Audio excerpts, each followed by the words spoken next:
Hey, it's me, Roger, the guy who gives out NCAA Tournament upset picks every year. And I don't just pick anybody, I pick winners. My favorite upset pick of this year's bracket, 13 seed UC Irvine going up against Kansas State.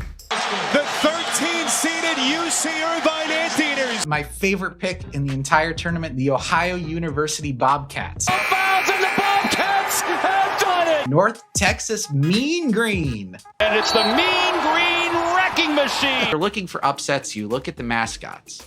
Upset. I don't 100% know what a Paladin is, but I feel like its job is to beat the hell out of a Cavalier. Free throw shooter. Clark in a straight jacket. Oh, he didn't need to do that. He threw it away. There have been more upsets in the men's NCAA tournament in the last few years than ever before. 16 seeds like UMBC and Fairleigh Dickinson knocking off 1 seeds. 15 seeds like Princeton and St. Peter's, go Peacocks, making it all the way to the Elite Eight. And there's a lot of reasons for that. One is that in the NIL era, people thought that it was going to be easier for the biggest, best funded programs to just stockpile talent. Hasn't been the case. It's actually been a little bit harder for them to keep the band together and really build something, and easier for the smaller programs to pull something off. Another thing is I just don't think the NCAA selection committee cares that much about where they put the 14s, the 15s, the 16s. They just don't pay attention to the teams that aren't for the Big Ten, the SEC, the Big East. But guess who does? Me, your boy, Roger. So without further ado, let's hit these picks. We do a 13 seed, a 14 seed, and a 15 seed every year. First up, our number 13 seed, the Yale Bulldogs from the Ivy League. Yeah, I don't feel great about it either. Could you just talk through this with me? Just let me talk through this with you. Because when I saw that this team was a 13 seed, I felt like, am I the only person paying attention to this? How is the NCAA selection committee missing on a team this good? Let's go back to last year. Yale wins the Ivy League tournament on this buzzer beater. I shot this. I was at the game. It was pretty cool. They make the tournament as a 13 seed. They're going up against Auburn. If you've watched college basketball, you know Auburn is maybe the best team in the country this year, and they had a lot of the same players last year. Look, that's Janai Broome, the National Player of the Year candidate. And guess what? Yale won as a 13 seed over Auburn.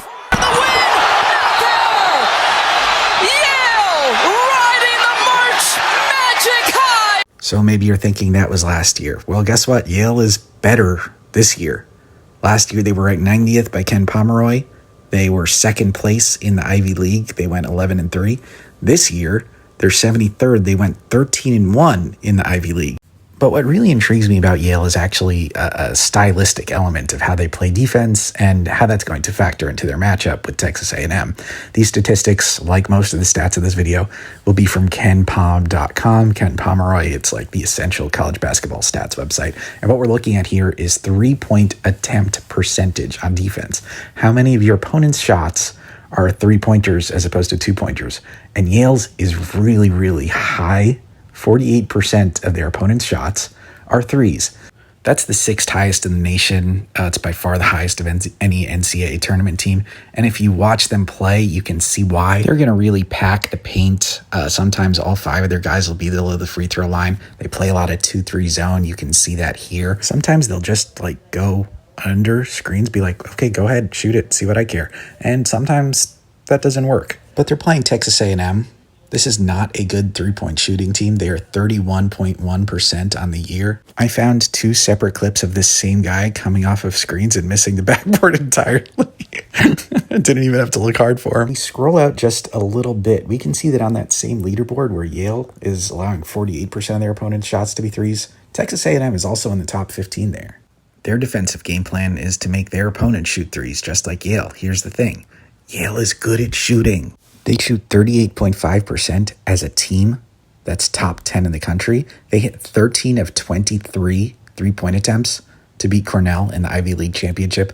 And how did they beat Auburn last year? 6 threes from John Poulikitis, who is still on the team this year. Poulikitis pulling it. Look at this shot by Poulikitis. Poulikitis, but he wiggles free through the wing. He's got another. Poulikitis' 5th 3-pointer. To recap, Yale beat Auburn, one of the best teams in the country last year, as a 13 seed. Got better this year. They're still a 13 seed, and they're playing against a team that I think they match up really well with. I think Yale's seating here is an example of anti-Ivy League bias, which, to be clear, I support in real life. We should have more anti-Ivy League bias. Yale alumni make the world a worse place in so many ways. I mean, just the worst people on the planet. Presidents, Supreme Court justices, Chris Dudley. The only okay Yale person is Mina. Mina Kimes, shout out to Mina, she's cool. Other than that, all trash. When the Simpsons were like, where did the most evil person in Springfield go to college? They were like, of course, Yale. I say let Harvard have its football and academics. Yale will always be first in gentlemanly club life. I think we need to stop acting like the Ivy League is just like a bunch of nerds in basketball, because every year they are doing the damn thing in the NCAA tournament. I mean, last year, Yale. The year before that, Princeton to the Sweet 16. In the last 10 NCAA tournaments that the Ivy League has sent teams to, 5 of those years, an Ivy League team has won in the first round, and they've never been seeded higher than 12. All of these upsets, Harvard beating New Mexico as a 14 seed, Harvard winning again the next year, Yale beating Baylor in 2016. These teams have good players. They're very familiar with each other. They're not recruiting a lot of transfers in or out because of the academic situation at those schools. And I think people underestimate them because we just expect them to all play like Montgomery Burns or Chris Dudley. And it turns out they're actually good. So that's why I'm pretty confident in Yale this year over Texas A&M. For our 14 seed, we are picking the Troy Trojans from Troy, Alabama. I've driven through there before. Not a very creative team name, but, you know, I've got to respect naming yourself after some people who very famously lost and their entire city got burned and they all died. Like, the one thing everybody knows about the Trojans is that they let the Greeks into the city. They did a bad job at defense, which is why it always surprised me if they were so bad at protection that they decided to name a brand of Anyway, probably the most notable thing about Troy basketball historically is also a lack of defense. Back when they went by Troy State, the Trojans set the NCAA record with a 258-point game against DeVry, the school from the TV commercials. There's a great YouTube video by John Boys where he actually discovered they only scored 253 points, but still an NCAA record by a lot. Things have changed for the Troy Trojans. Look at how aggressive this defense is. I have a couple of clips here from their game against Arkansas this year. They led at halftime, and they will pick you up across half court. They are very handsy. They will pick you up in the backcourt. They will pick you up at half court. They love to annoy ball handlers. You see this aggressive defense from Rigsby. He's coming out 30 feet from the basket. And look at how often it works, even against good teams like Arkansas. I found this scouting report from a Houston Cougars blog. In the 2 years I've done these, they write, I have not scouted a team that changes their defense as much as Troy.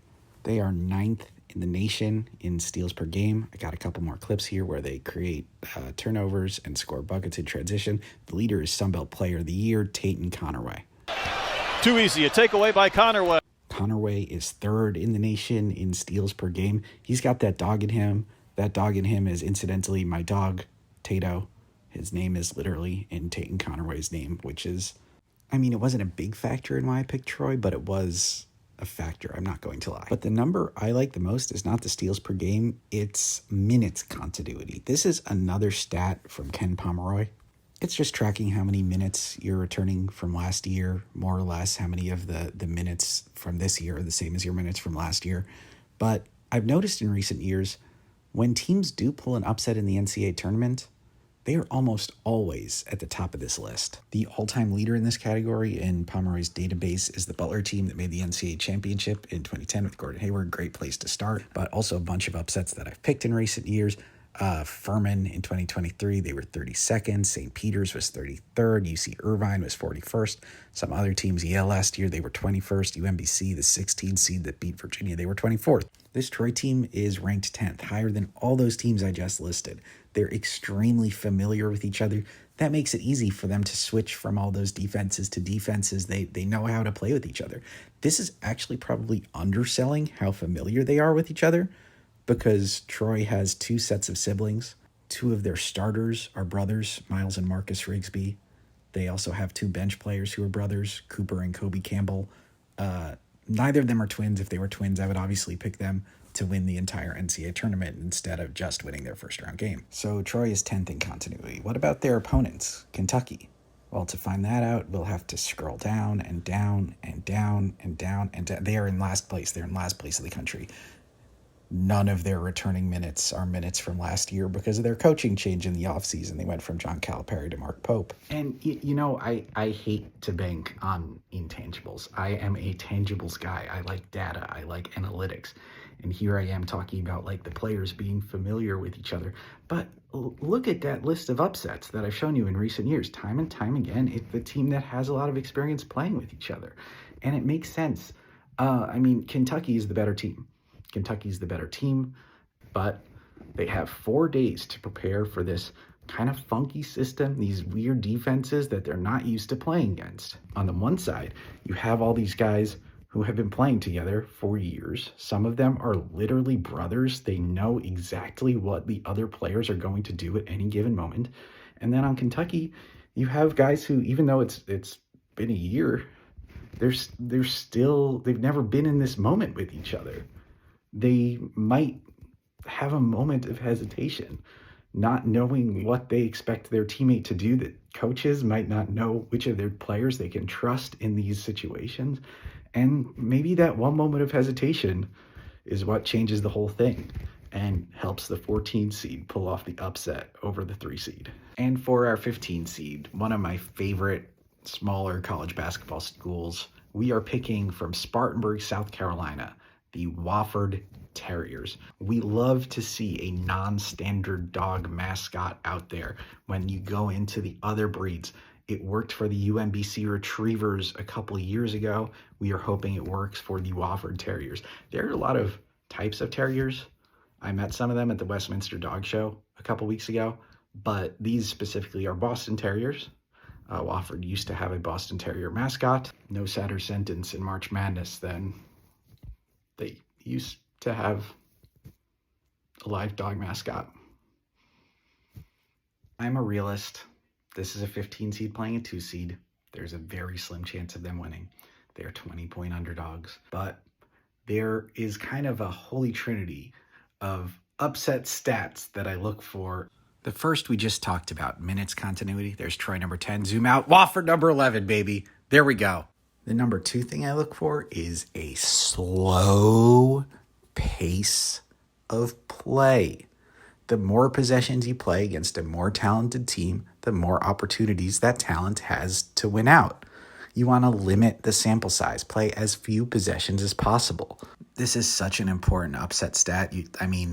I've picked successfully against Virginia twice with Furman and with Ohio. Virginia's the slowest goddamn team of all time. They just would come out on the floor and wait for the heat death of the universe and not try to shoot and not try to pass and just stand out there until everybody starved to death. They got upset because they wouldn't take advantage of their advantages. When I picked North Texas to beat Purdue a couple years ago, North Texas was 350th out of 357 in pace of play. Their win over Purdue had 54 possessions in regulation. That is molasses. So let's look at this matchup. Wofford, 333rd in pace of play. Tennessee, 346th. God damn, I think we can do this. And the third stat is what percentage of the shots you take are 3-pointers. Let's make this a lotto. Take as many high leverage shots as possible. 47.7% of Wofford's field goal attempts this year were threes. That's almost 50%. In the SoCon championship game against Furman, even higher. They took 28 threes. They hit 14 of them. They only attempted 22 pointers in the game. And we have a pretty good idea that this is how they'd approach a matchup against a top team because it's what they did against Duke. They jacked up 33 threes. Did they hit them? God, no. This was the brick fest of the century. Brick. They shot 5 for 33. They lost by 51. Way off. That was my Mike Breen impression. That one's an air ball. Technically not a brick. We're back to bricks here. There's another brick. These are all from the first 10 minutes of the game. Look at the clock. Maybe not the most inspiring clip I could have used, but it shows me this. Wofford is going to go down shooting. And like I told you, They do the three things that I love. They shoot a lot of threes. They play slowly. And they have that minutes continuity that I look for every year. So maybe, just maybe, if everything goes right, if they play very few possessions, if they hit 50% of their threes, if they take a lot of threes, maybe they can do it. But the thing that really made me fall in love with Wofford was the free throw shooting of center Kyler Filowich. Filowich is a fifth-year senior who leads the conference in field goal percentage, but was shooting less than 30% from the line and realized that with a month left in his college career, he wanted to do anything he could to improve his chances of making the NCAA tournament. So someone on Wofford's staff reached out to NBA Hall of Famer Rick Barry, who famously shot underhanded free throws in his career, and Barry flew to Spartanburg, South Carolina to work with Kyler so he could perfect this form down the stretch of the last moments of his career. And I'd love to tell you it fixed everything. But nope. The big guy is still shooting 35% on the underhanded free throws. He is just hucking the ball off the backboard with no finesse, no touch. This is just the most important thing in the NCAA tournament to me. This is what I love about college basketball. This is what I love about March. I'll say it, the NBA is better, the players are better, the games are more entertaining. But what's special about college basketball to me is there are 364 teams. Some of them are out there doing some weird stuff. You don't get that in the NBA. They've kind of figured out how to play basketball. There's a lot of teams out there that are trying stuff in college basketball. Some of them are doing weird stuff and they kind of suck at it. Like our guy Kyler here, who's shooting 35% from the line on underhanded free throws and still going out there every night and hucking it up, just bricking it off the backboard every game. It just has to work once on this one day in March. Wofford was a 6th seed in the SoCon tournament. They won it. They're going to make it to the NCAA tournament. They're going to play this great Tennessee team that they should not beat. But I can just picture this moment. It's in the second half, and Kyler goes to the line. He's not going to go 9 for 10 or something, but maybe, just maybe, he'll hit 2 free throws back to back with his underhanded rocks. And the bench will go wild, and the Wofford fans will go wild, and they'll realize that it's happening, and they will record this win over Tennessee that no one expected except for us watching this video. And they'll remember it for the rest of their lives, and we'll remember it for the rest of our lives. So that's what this tournament is about to be. So go Bulldogs, go Trojans, go Terriers, and we'll do this again next year, unless all my picks lose, in which case I won't.